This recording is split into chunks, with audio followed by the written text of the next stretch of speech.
Size Business. Hello and welcome to another episode of Snack Sized Business, where it is my joy to share conversations with amazing women who are business owners, who are entrepreneurs, or are driving industry in some really positive, impactful way.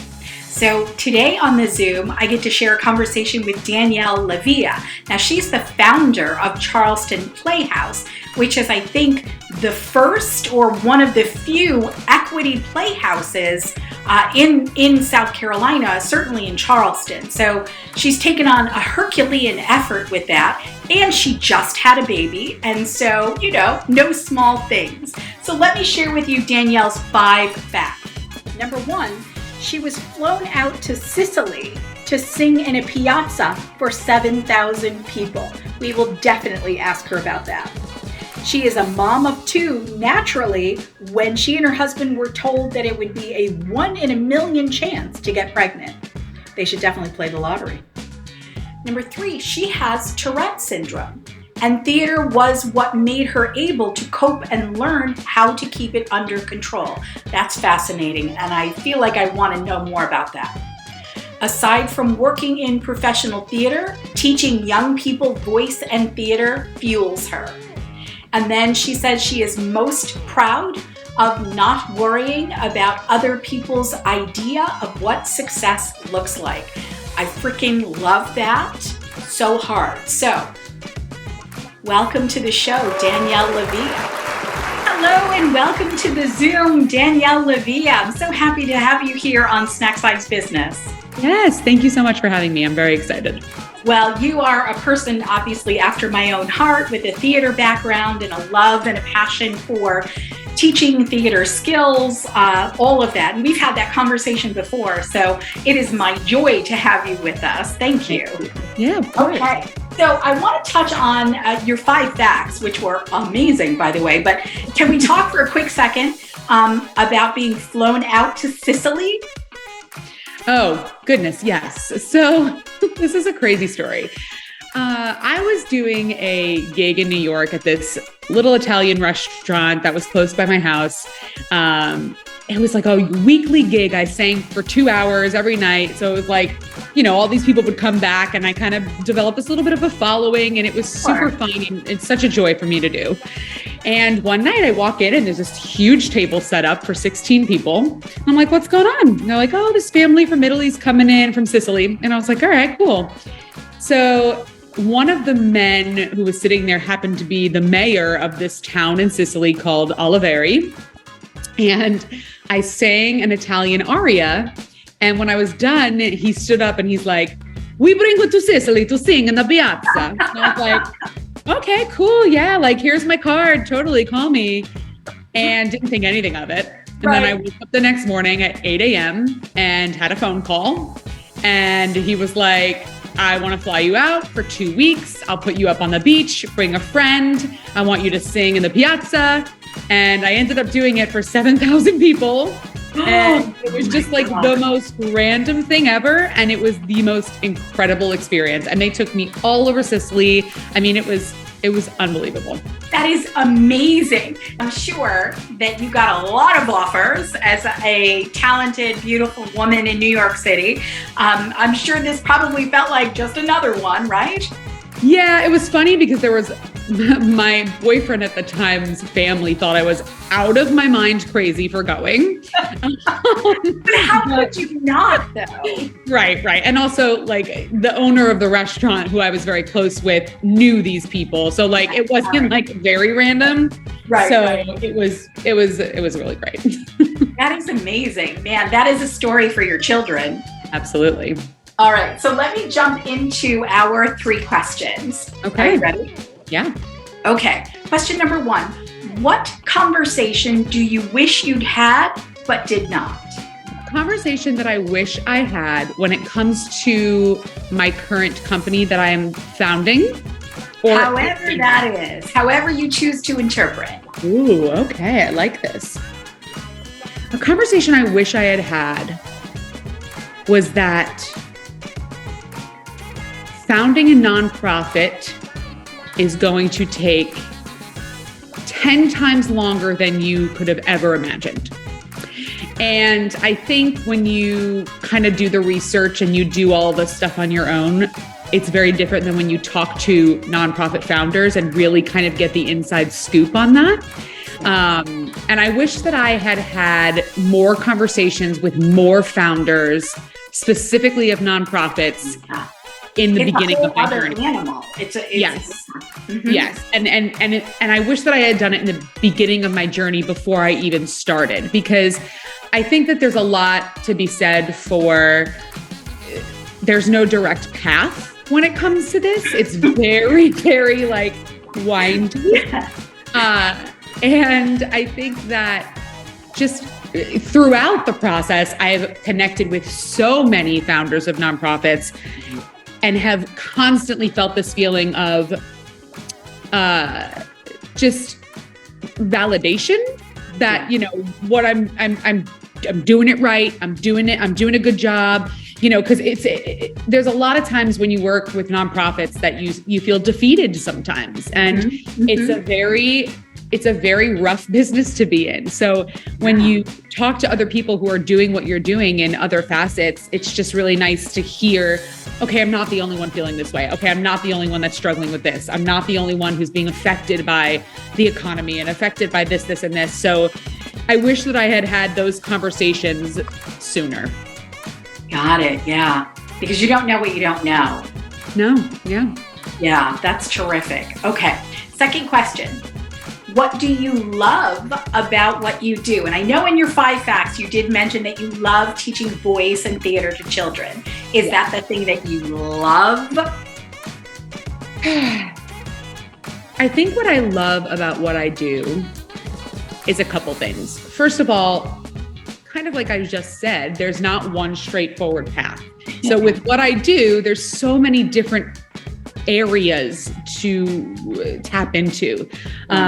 Because I love performing, but I love teaching and I love directing and I love actually, you know, being an artistic director and kind of managing a group of people. I love all of it, but I think that in general, my favorite thing about what I do is connecting with people and watching, especially young people, start where they start, and then within working in theater and singing and acting and doing all these things, blossoming into these incredible humans who not only become, you know, with talent, but just have a conversation and look people in the eye and have the confidence to, you know, stand up and speak and just not be staring at their phones and like know how to humanly connect. Yeah. And I think that's my favorite part of it, because a lot of my students I've had for a very long time. So I've had for 6-7 years, I've been teaching with my voice studio. So, you know, one that comes to mind is my student, Matt, who I've had since he was 9 years old, and he's 15 or 16 now. So watching him come in, this little like meek little boy who's like, hi, you know, blah, blah, blah. And now he's this, you know, singing and dancing on a stage, playing lead roles. I mean, it's a blessing for me to be able to take that journey especially with young people. Yeah, to see that progress and the growth and the evolution. I imagine that is just amazing. It is. All right, so let me circle back for a quick second. Yes. So can I ask you about Tourette syndrome? Yeah. Like, I think that we all think that we know what that is a little bit. So can you share with us what that is? Yeah. I love talking about this, by the way. So Tourette syndrome is obviously, not obviously, I guess, because some people don't know, but it's basically something where you have a tic that comes in a ton of different forms. So there's obviously there's different levels of it. So some people have it very, very bad. Some people have it very minute. Some people have it and you don't even know they have it, or they don't even know they have it. But it usually gets diagnosed around, 12 years old, 14 years old, like kind of in your young preteen years. And that's when I was diagnosed, when I was 12. And when I was younger, it was really bad. It wasn't. It was. What were the symptoms? Yeah, for sure. So, I think it's very frustrating for people with Tourette's, because I think when it's displayed on television or in movies, it's always like people screaming curse words. And yes, there are people who do have that, and it's very, very horrible. But that is a very small percentage of people who have Tourette's that it is that intense. Most people with Tourette's, it's much more just minute things. So like physical tics, vocal tics, eye tics, facial tics, just like little things that happen here and there. And for some people, who are lucky will grow out of it as they get older. I don't think it ever really goes away. And it's unfortunately, it hasn't been, there's no cure for it. They're still doing so many studies. There's really no medication. Neurological? Where does it live? It's neurological, yeah. It is neurological, okay. Yeah, so they think it's genetic, which is interesting because, nobody in my family had it. Well, also undiagnosed, because I remember my grandmother kind of doing like a little with her nose. Yeah. But this was 100 years ago. So who knows if they were going to diagnose her, but I'm sure she had something going on, Interesting. Yeah. But the cool thing with my story with Tourette's is so interesting. And the reason why I love talking about it is because, first of all, nobody likes to talk about it. So that's one thing is it's like this voodoo weird thing. And it's like that. Yeah. But when I was young and I was doing theater, what I would notice was that when my tics were happening, and then I would, if I was standing in the wings backstage and they were happening, and the second I would walk onto stage, they'd be gone. Right. Completely. And I would have no urges to do it. And it felt like on the stage was my safe place. It was my place to be and be comfortable. And because of that is why I stuck with theater. Sure. And I think as an adult now, sticking with that for so long, I still have it, but I have friends that I've had for 10 years who have no idea. So when I bring it up, they're like, you're lying. No, you don't. And I'm like, no, but I do. But I've learned how to manage it and how to control it when I'm in situations where I need to, And, it's an interesting thing because I'm not the first person that's a reality for. I've seen interviews with people with, where I think even Billie Eilish recently did an interview where, when she starts to sing, it goes away. And I've seen interviews with a lot of people with Tourette's where with whatever they're doing that they're passionate about, it's gone. It's interesting. That's so interesting. Well, thank you so much for sharing that. I just got a hell of an education. Thank you. Yeah. All right. So let me go to our third and final question. Well, maybe not final, but third question. What communication advice do you live by? Oh my goodness.